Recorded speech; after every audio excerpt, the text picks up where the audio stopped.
Wood. Would you stamp on wood?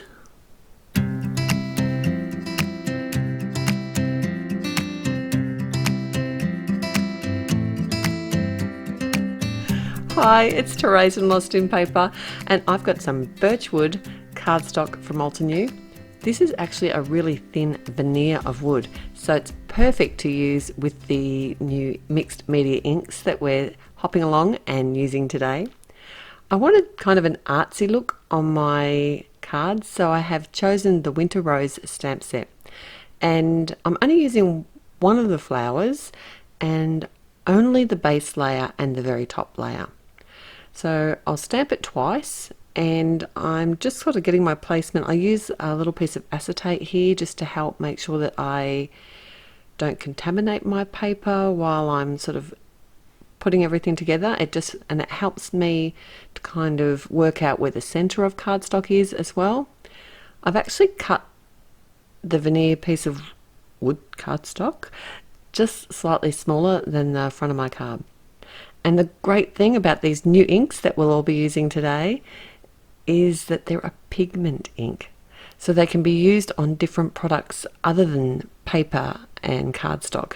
So it gives you so many options. You can actually stamp on fabric, so you can actually stamp a little Altenew flower on your pillowcase if you like.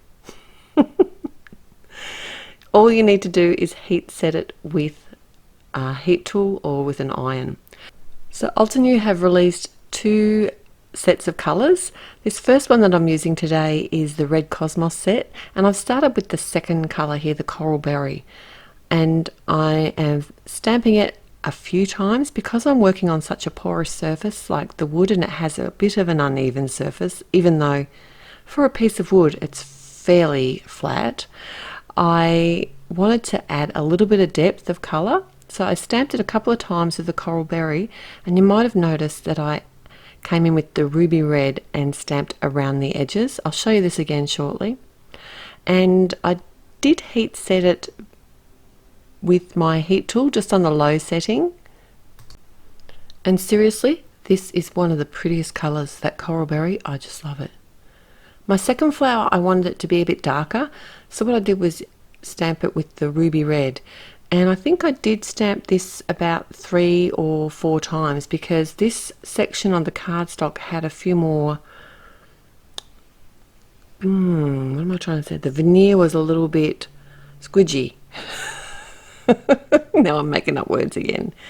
And after I'd sort of got enough of the base colour down, I did come in with the grapevine colour and just sort of tapping around the edge of the stamp before I stamp it down. And I didn't dry between because I thought that would just give me a little bit of depth and it would help mix the colour.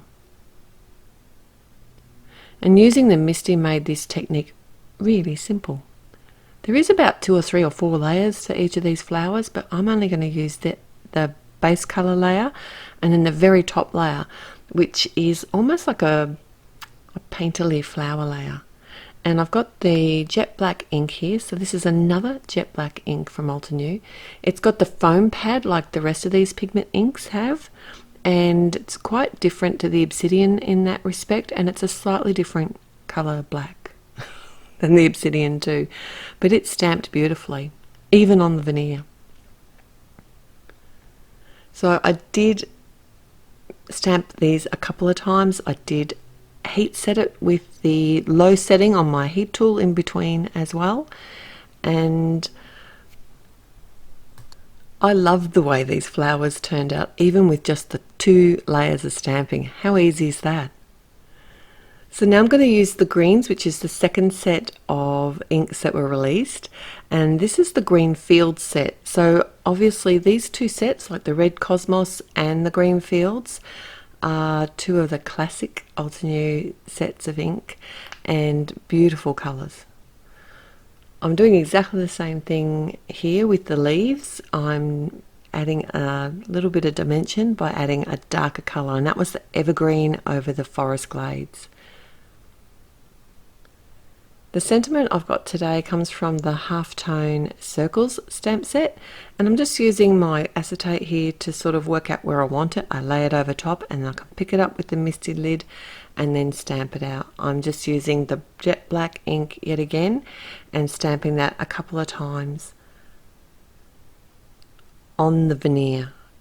These inks, if I had to stamp this same picture or scene, bouquet, card on cardstock, because they're a pigment ink, they stamp quite differently to the dye inks. They absolutely have the most beautiful coverage.